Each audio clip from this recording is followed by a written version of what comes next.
Well, you guys, I am so excited to share this garage organization project with you. It has been a long time coming. It's been something I've been wanting to get to, and we finally have done it. And honestly, I'm a bit embarrassed to share the state that this part of our home is in. I know I talk a lot about creating beauty and order in your home through the Montessori philosophy, and my garage has been the exact opposite of anything that you would classify as organized or clean or Montessori.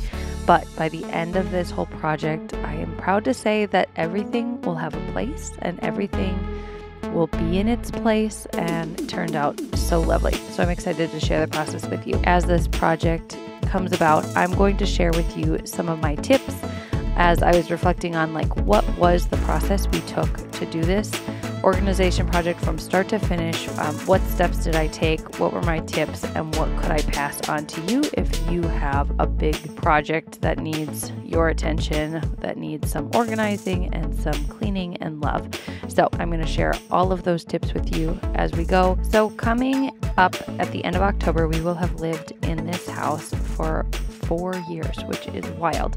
We will be celebrating our 4th wedding anniversary in October. And so we have lived this garage for many seasons now, and we know what things we have. We've grown. We've had 2 boys. We've a set of 20-month-old identical twins, and with kids comes more stuff. My husband is a big hunter and fisherman, so he has a lot of things that pertain to his hobbies that we store in the garage, and we don't have like a storage room or a basement in our home, and so the garage becomes our storage space. So in an ideal world, I would not be storing all of our things out here like we have to, but this is the space that we have, the space that we've been given, and so we're going to work with this. Normally when we have organized the garage, we just come out on a Saturday and we clean the garage, and it usually leads to frustration and arguments, and just it's not a fun experience, and it's not usually done with a good attitude because there's not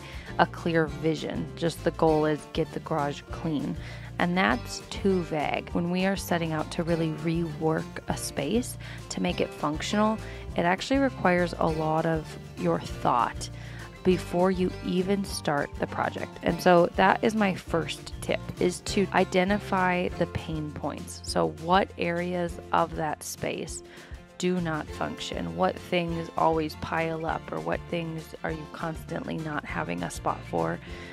For us, my husband's tools were stored in an old office cabinet, which was not functional because he just had bins and buckets. We could never find things. So that was a huge pain point.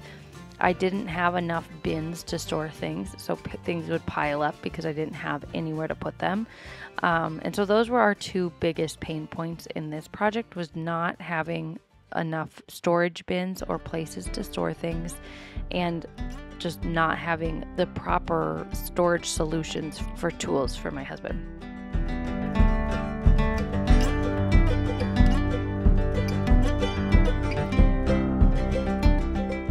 So then once we kind of identified the pain points, we thought through our structures that we would need. And so we already had one of these big black shelves from Costco, and that has served us really well. It allows you to store a ton of things on it, and it fits these big black totes, which we also really like from Costco. And I knew that we needed another one of those. So that was on our list to get, and I wanted to look for some sort of tool bench or workbench for my husband. This has been something I've wanted to get him for quite a long time, have never done it. And then when we were talking about this project, I just got on Facebook Marketplace and looked up tool benches, and I found this one for $100, but I talked the guy down to $80, and my husband went and picked it up. It's great. It has electrical outlets installed to it, so there's power in the workbench.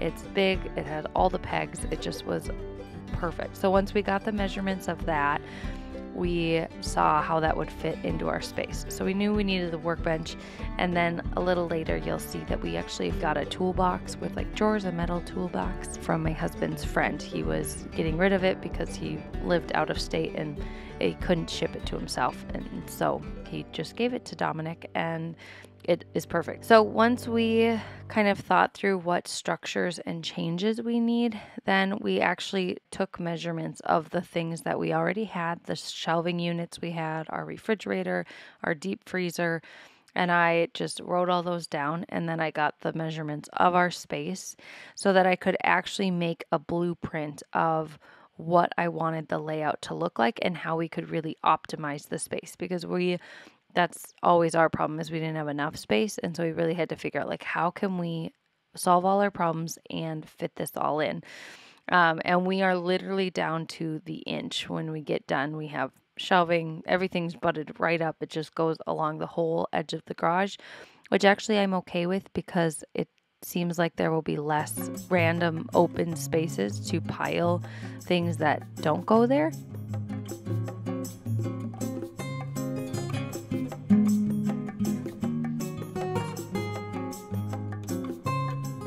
We had our little helpers join us for part of the project. We tried to get a lot of this work done during nap time and after bedtime, quite honestly, because there was just so many things out that it was hard to organize with them running around. But this shelf project was a great task for them to join in on, and they did a great job holding their flashlights to help Daddy screw in the screws. Rather than starting the project and then figuring out what you need, this pre-planning was so helpful, because we just planned it all out. I knew exactly what we needed, how many totes we needed that could fit on these shelves, and then we took a trip to Costco, got the shelf, got all the totes that we needed, so that when we were ready to do the project, we had everything that we need to complete the project. So that step of planning, and then even going and getting the things or ordering them, so that when you start in on it, you have at least the skeleton of what you need, will help tremendously in the process. So once everything's planned, purchased, ready to go, the next obvious and my favorite step, quite honestly, is the actual organizing and just getting started. And so this is where the big picture goal is that everything has a place. And so this is going to be so different based on your needs, your interests, your family size, depending on what things you're storing. This part can feel really overwhelming though. So start with the obvious things. When we started this whole project, I started by throwing garbage away, recycling things. If there were obvious things that I knew I was getting rid of, getting those out of the space, just doing the things that are very clear, because there's so much nitty-gritty detailed things. I'd start with the easy things first. So if I had to transfer winter coats into a bin, that was easy, and I could just get some things done and stored away, so I'm not dealing with so much stuff. That was a huge help.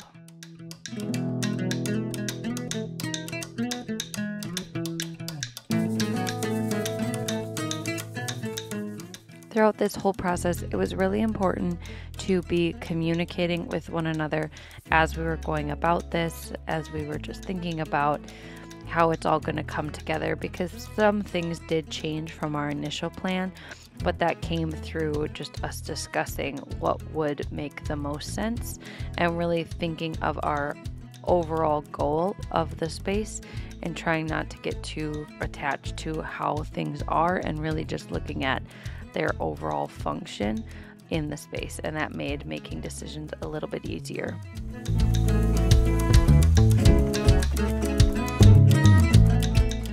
As we started moving things around and really seeing our vision become a reality, it got so fun and was just so exciting every time something new got moved into its place.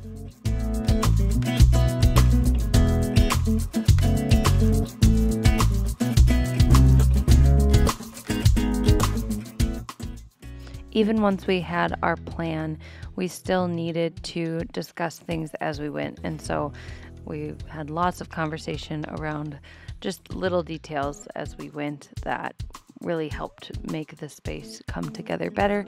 And these conversations always brought about a better solution than maybe the thing we initially thought would work. And it's always good to go through all of your options and consider something from a lot of different perspectives.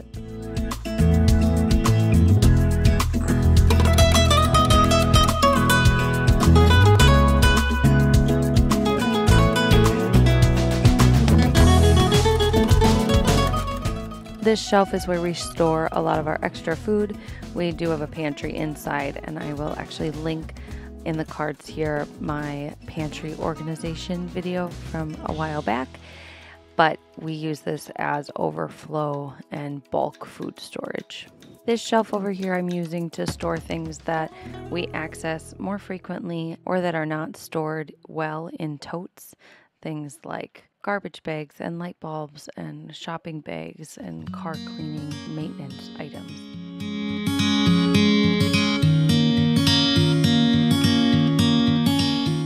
We worked on this project over the span of about 2 weeks, but we just slowly did it, and that is what I would recommend in some regards, is to give it the amount of time that it needs. I think I was ambitious, hoping that we would get it all done on that first day, and that was just not realistic, because to really go through the things that you own thoroughly and assess what to keep, what to get rid of, how to store things, and to do it well takes time. And so I'm grateful at the end of the project that we took the time that we did to do this project well, because I think we have a really good system and structure in place that will hopefully last, and we didn't just do a band-aid solution organizing our garage, and we really took our time, thought through it well, and gave things a home.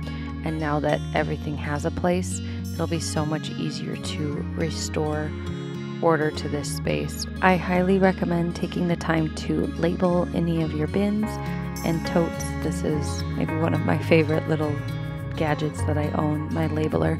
I love labeling things, and it just makes it clear and lovely. One time when I was living at home, I organized my mom and dad's pantry, and my mom had clear pop-top lid containers, and so you could see what was in it, but I was labeling everything else in the pantry, and I labeled the containers like almonds and pecans. And when my dad saw the pantry, he just giggled at me because those clearly did not need to be labeled, but I just love to label them. So this cabinet I was actually pretty set on getting rid of when we did our planning for the garage, but this was another one of those discussing moments where we were thinking about a pain point, and one was that my husband was storing coats and ice fishing gear and waders on the walls of our garage, which added to the clutter, and so we didn't have a solution for those. And so we thought, what if we converted that closet, which is really an old office shelf, into kind of a wardrobe for those things. And so we found that rack to hang his waders so that they could dry well. You can put boots at the bottom of it, and it just ended up being the perfect solution to that problem, and something that we hadn't even planned for in the beginning.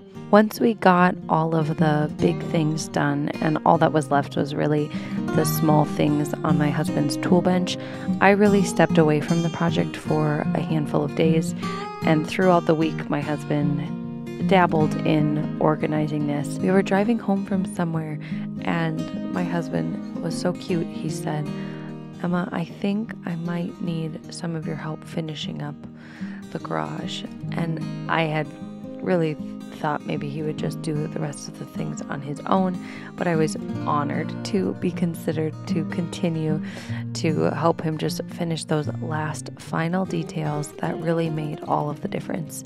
And I just had a blast labeling and organizing all of his tools to give everything a place. And this is like the putty work, but this is the last little percent of the project that makes it all feel so much better, to know that everything has been touched and been given a place and has now even been labeled and identified so that we can find things easily.